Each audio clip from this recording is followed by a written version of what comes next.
your money management specialist, and you're tuned into Cream Academy, the safe space for Black money stories. It's been quite a while since I last spoke to you all. I miss you, like really in my heart, my soul. We have some exciting new guests, stories, and topics to cover for season 2. But first, I think we need a little refresher on what we covered in season 1. What do you think? Yes? No? Fantastic. Let's get to it after the commercial break.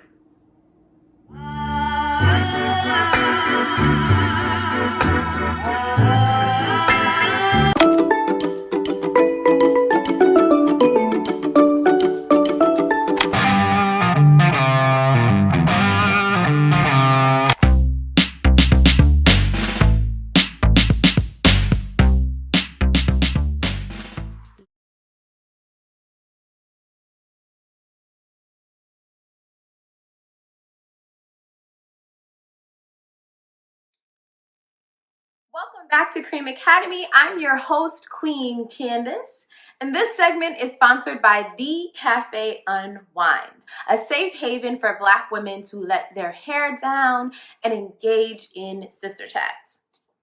Follow them at The Cafe Unwind on Instagram.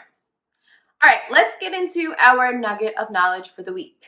Last season, we investigated what the money mind, money management, and financial psychology are at its core. So I'd like to highlight the money script specifically for all of you just tuning in for the first time, and just for, us to get a little bit more engaged in the conversation and remembering all the great things we covered.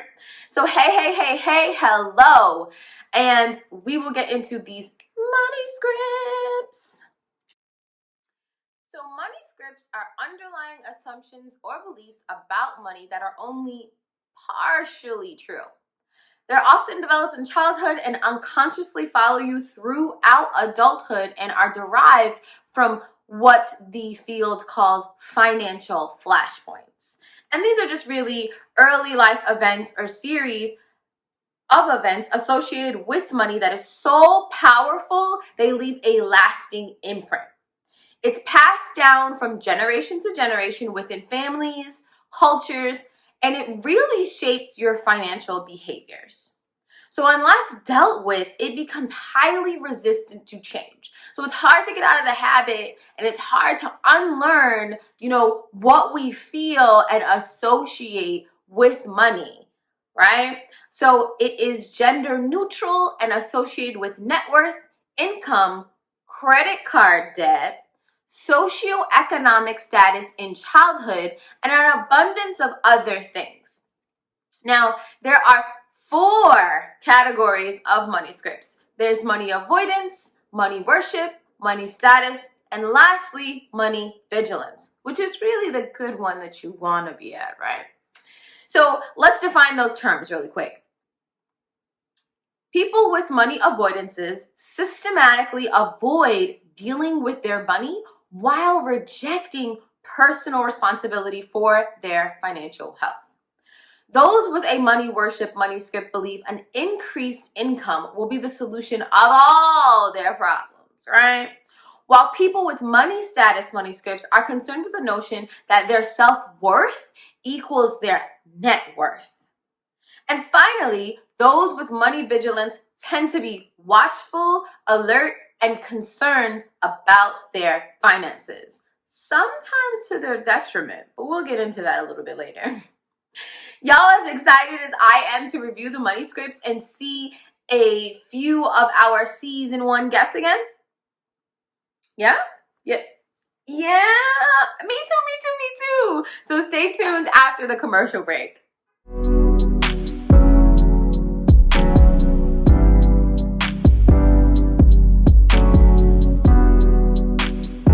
TQB. Check.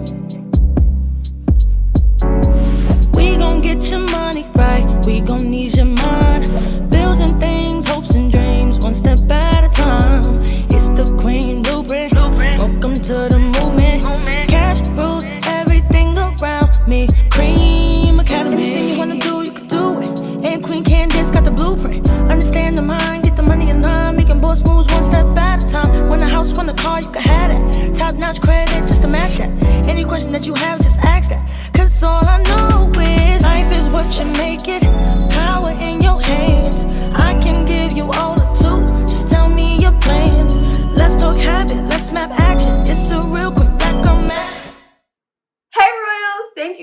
for keeping it locked on Cream Academy. I'm your host, Queen Candace, and this segment is sponsored by Jasmine Taylor TV, the media maven. Tune into her radio show, Jasmine's Got the Juice, and follow her at Jasmine Taylor TV. So we're getting right back into the swing of things, recapping what we learned from last season, money scripts, right? Now, remember, we were in the thick of the pandemic, so everything was shot virtually. But I think the message came across smoothly. So let's take a deeper look at money avoidance and what Magos had to say about it. One more time. What has been your experience with avoiding your finances? From high school, that has kind of always been me, where if I'm dealing with a situation where I don't have enough money to maybe pay someone back, so like debt, or there's something that I really need to buy and I've been avoiding it. For example, I remember having to buy a uniform for school.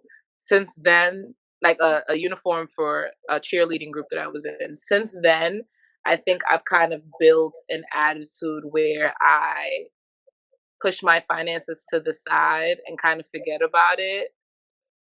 And sometimes I make the assumption that it will all work itself out. And I feel like somehow I do, like, I'm able to work it out in the end. But I've always been a person who kind of like puts my finances on the back burner. Yeah. So like how has that affected I guess like how you see careers, how you see entrepreneurship, like with putting the financial aspect all the way on the back burner? So, okay. As I said in the beginning, Cafe and Wine sort of helped me to build experiences where I'll throw events and maybe I'll sell things in the store, which I'm about to start doing. And this is like one aspect where I cannot just overlook finances. So this is allowing me to be a little bit more disciplined.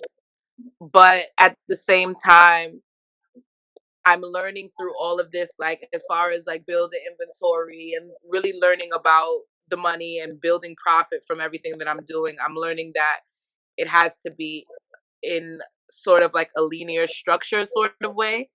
And that's how I've been trying to live my life as far as looking at finances. But I guess just the direction aspect is always hard when it comes to like looking at finances and keeping everything structured. That has always been something that I struggled with. Honestly, that was one of my favorite season 1 episodes because it was so raw and Magos was so honest. Moving on to the next money script, money worship. So we spoke to Sarai about how her thoughts on how it affects her dating. Let's take a look. So, folks also tend to feel like they need to spend money to show others love when they have this kind of money script. So, would you say you connect with the gift giving love language? I would say I could connect with it, as in I feel like it's a part of everyone's love language a little bit, because when you genuinely like someone or love someone, you think about them, you know, even when it comes to the small things, like, hey, I was at the store, oh, I seen your favorite, bag of chips or your favorite candy and I just got it for you. Or, hey, I was at the mall and I see something that will look really good on you, so I got it for you. I think we all like gifts. Those are like little exchanges of, I was thinking about you. And I don't feel like it's mandatory, but I feel like it's definitely necessary to show your partner some love. Okay. But you can't let it break the bank. You can't let it hurt your pockets. Oh, that's major key. Major key. So, what would you say, like, in a dating experience and how you've been dating, how does your money script, your money worship, money script play a role in that? Oh, yeah.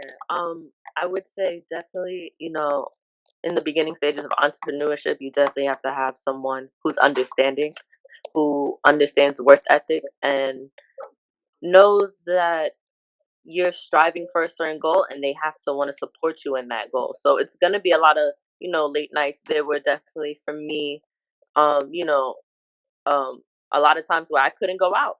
If my partner wanted to, hey, like let's go out. Sometimes you get surprises for like dinner and date nights, and it's just like I'm sorry I can't. Like I have a certain amount of work that I have to do by tonight, and then I gotta get up early tomorrow. So that definitely comes with that. I feel like yeah, you just have to have someone that's understanding and supporting. And how has that affected you in terms of your family life, like having a very healthy work-life balance? In the beginning, it's definitely hard for you to find that balance. I would say, as far as family time, that has put a little strain on it, but that deals with time management. So at first, my time management was a little shaky. So therefore, it was just like, oh, I'm always working and no one ever sees me. But I was okay with that because I felt like I was achieving my goals. But then after a couple of months of doing that, I realized, okay, like I don't have a social life. I don't see my family. I'm always tired. Like, so then I realized, okay, hey, we have to have a system that's going to allow us to prioritize what's important. And just as much as my business is important, so is my family. Family is like second. Well, God comes first, but family second. You gotta make sure the family is good because what's the point in putting in all this work and then getting all the money and now your family doesn't, support you because they feel like you neglect them and other problems that can arise out of that.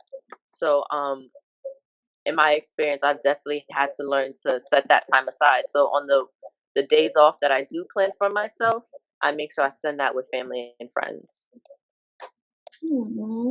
That's lovely. Little rough on the sound there, but you can see just how deep a role your money script plays in your life, right?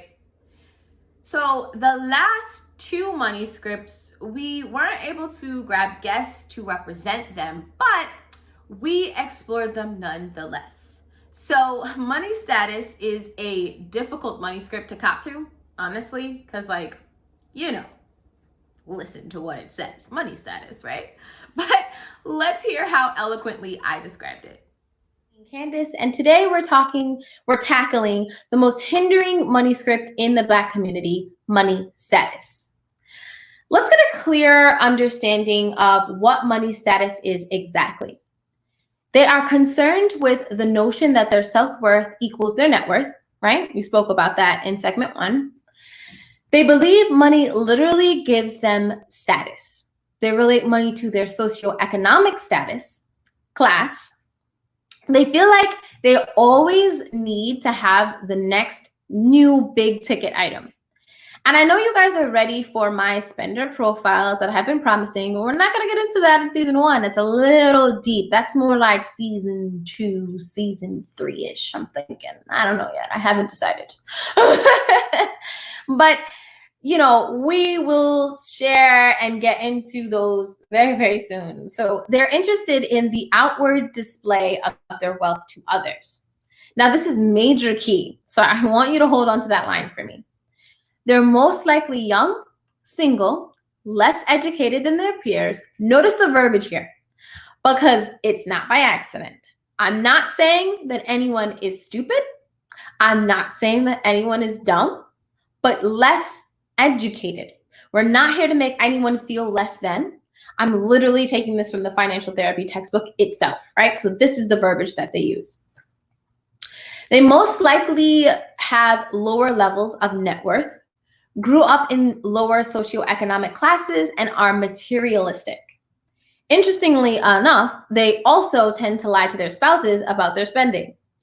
We see you out there. We see you. We see you. So people with this money script often suffer from lower levels of self-actualization, vitality, and happiness. What does that mean? So self-actualization is the realization or fulfillment of one's talents and potential. When you have achieved self-actualization, you're more open to many possibilities instead of being closed-minded and headstrong about there only being one option. They tend to accept themselves and others as they are and don't force their views of how they or anyone else should be. They're realistic and view things rationally and from a logical perspective. They're continually searching for solutions to any problem that comes their way, which is why seeing many possibilities is an asset. They tend to be very independent. They enjoy solitude and privacy, and they have a more philosophical sense of humor. So they're also very spontaneous, okay? And most importantly, they have concrete goals. So someone with a money status, money script is unable to accomplish any of those things because they're blinded by the thought that money can provide them all the happiness they need. Which brings me to my next point. They're unable to find true happiness because their focus is placed on money instead of finding happiness within themselves, right? So I went to a really dope conference. This was last year, December. It's called A Whole You Conference. It's ran by Miss B. So we actually spoke to Miss B in episode 2 about mental health, right? And there was something very profound that she shared with us, and it resonated so very deep with me that I've carried it ever since. And this is that what's in your cup, you know, you have that visual of there's 2 cups. There's one half. There's no, not 2 cups. There's 1 cup. Sorry, guys.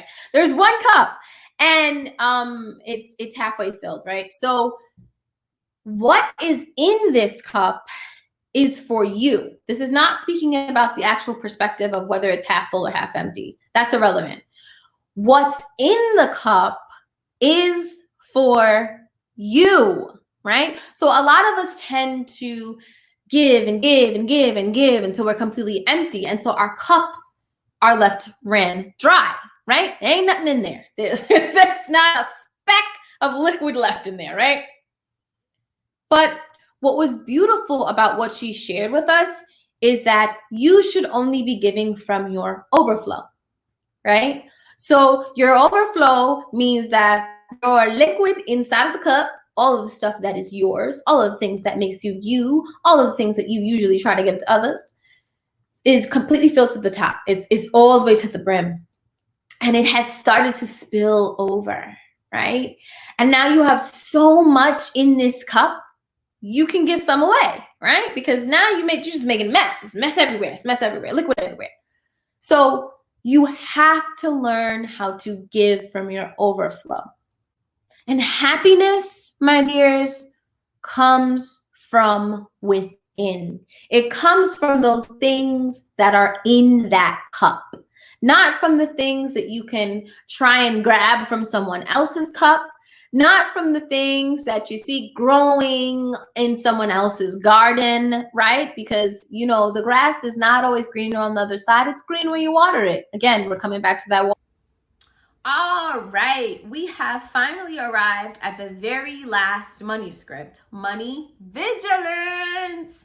For this one, I took the liberty of describing my own journey with this financial thought process. Let's take a look. People with money vigilance tend to be watchful, alert, and concerned about their finances, right?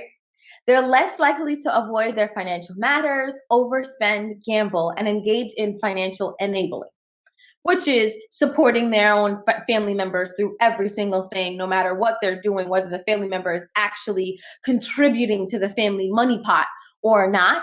And whenever like that family member actually asks them for money, they're just like, yeah, okay, here's 100, here's 200, here's 300, not really holding that family member accountable for their own financial situations, right?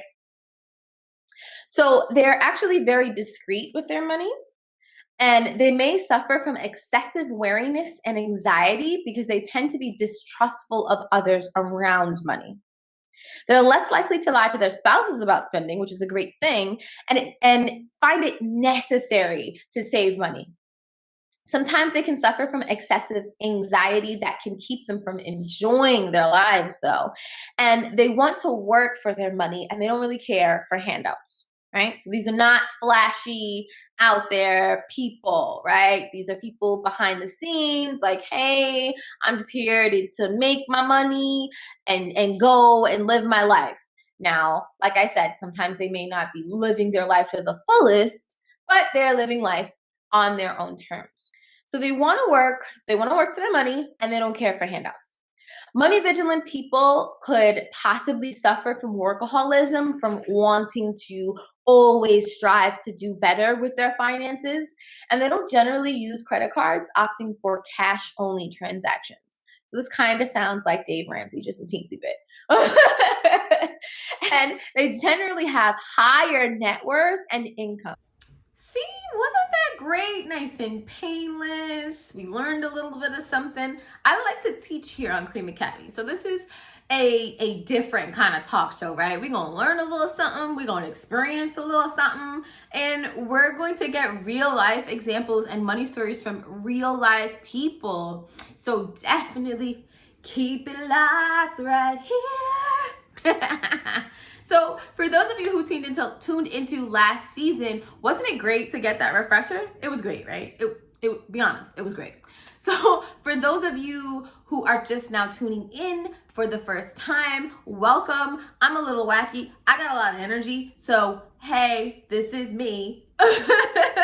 Get a little used to it.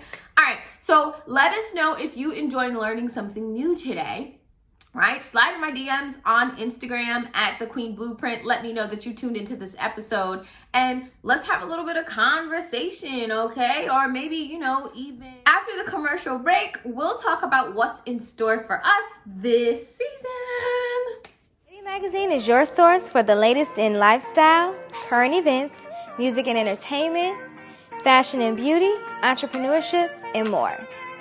Lady Magazine's interactive element allows you to watch videos, listen to music, and participate in surveys all within the magazine. Shopping is made easy. All you have to do is go to your favorite upcoming brand's page, click on their advertisement, and you'll be directed straight to their website. Book an appointment or find out more about some of your favorite brands by our amazing click-to-call or click-to-email feature. To create more exposure and awareness for your brand or business, make sure you email us at ladymagazine@gmail.com. That's LADE magazine@gmail.com. Or visit our website, www.ladymag.com.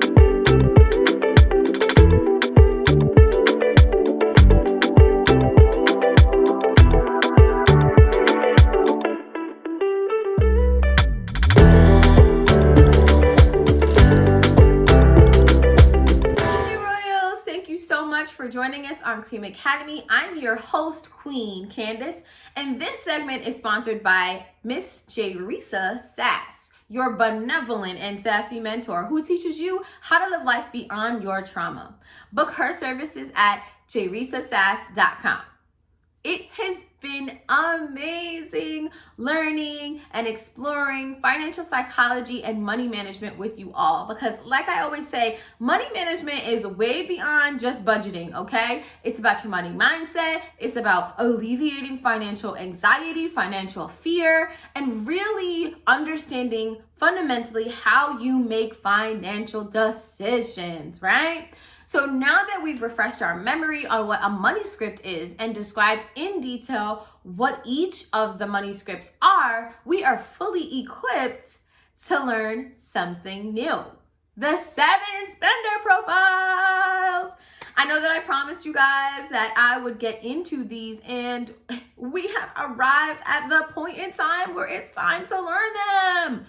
So this season, we are heading into the studio live and in living color with our amazing new guests as they tell us whether they agree or disagree with the spender profile they were assigned after taking the spender quiz. So now we know how our mind is set up, but how do we think about spending? What do we really want to spend on and why? So Royals, it's time for me to head out. But remember, your story is the key to unlocking financial healing in our culture. If I decided not to, or my amazing guests decided not to share our money stories, so many people would not know there's a light at the end of the tunnel. So please, share it with me, and let's work on changing the narrative together by going to www.queenblueprinttv.com and following me on Instagram at @thequeenblueprint. Thank you so much for tuning in, and as always, if it costs your peace, it's too expensive. It's the Queen Blueprint.